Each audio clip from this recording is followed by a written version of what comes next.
After the fourth Caliph Ali was assassinated in 661, a power vacuum emerged, leading to Muawiyah assuming role as Caliph, despite opposition from part of the Ummah who wanted Hassan, son of Ali, who was the grandson of the Prophet, as the Caliph. To avoid further bloodshed after years of conflict, Hassan signed a peace treaty with Muawiyah. This treaty stipulated that Muawiyah would not appoint a successor after him. In the year 670, Hassan was assassinated, leaving his brother Hussain to take on his duties.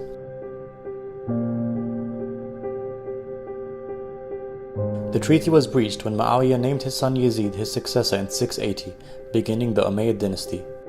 Yazid spread his power through corruption, bribery, and the use of violence. To legitimize his rule, Yazid demanded allegiance from Hussain. Hussain refused, as Yazid was openly corrupt and known to be brutal. Hussain was forced to flee Medina under threat of imprisonment and assassination. He had received thousands of letters from Kufa, Iraq, pledging support for an uprising against Yazid. Of his refusal to pay allegiance, he said, "I am ready to fight for the sole goal of seeking the reform of the Ummah of my grandfather, the Prophet of Allah. I want to enjoin good and forbid evil." Hussain first went to Mecca for Hajj, but then left to avoid violence and preserve the sanctity of the holy city. Hussain departed with his family and companions to Kufa. In response to the threat of rebellion from the Kufans, Yazid dispatched the governor to Kufa to quash dissent. This led to thousands of Kufans withdrawing their support under threat of violence. As they approached Kufa, Hussein's caravan was intercepted by a battalion of Yazid's army led by a man named Hur al-Riyahi.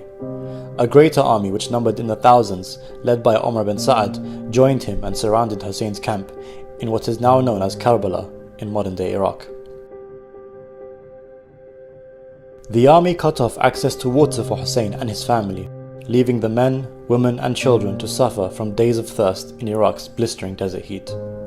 The army demanded allegiance from Hussein, threatening him with death. Despite all the odds, Hussein refused to back down. On the night before the battle, Hussein told his companions that they were free to leave, but they pledged to stand beside him in the face of certain defeat.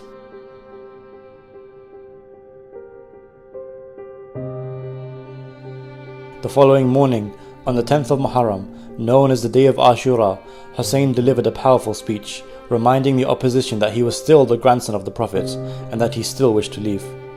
Moved by Hussein's speech, Hur abandoned Ibn Sa'ad's army and joined Hussein's. The battle commenced, with Hussein's 70-odd companions facing off against an army of what many historians number to be 30,000. The companions of Hussein fought group by group and were martyred on the battlefield. Eventually, Hussein was left with a handful of remaining family members. They too were killed. Hussein, now with no one beside him, pleaded with the enemy forces for water for his 6-month-old baby. The enemy responded by firing a fatal arrow at the infant, killing Hussein's child in his arms. Hussein buried the child and bid farewell to the women and children of his camp. He fiercely charged into the battlefield, where, after fighting valiantly, eventually fell from his horse and was surrounded by the enemy soldiers. The grandson of the Prophet was brutally attacked from all sides and beheaded.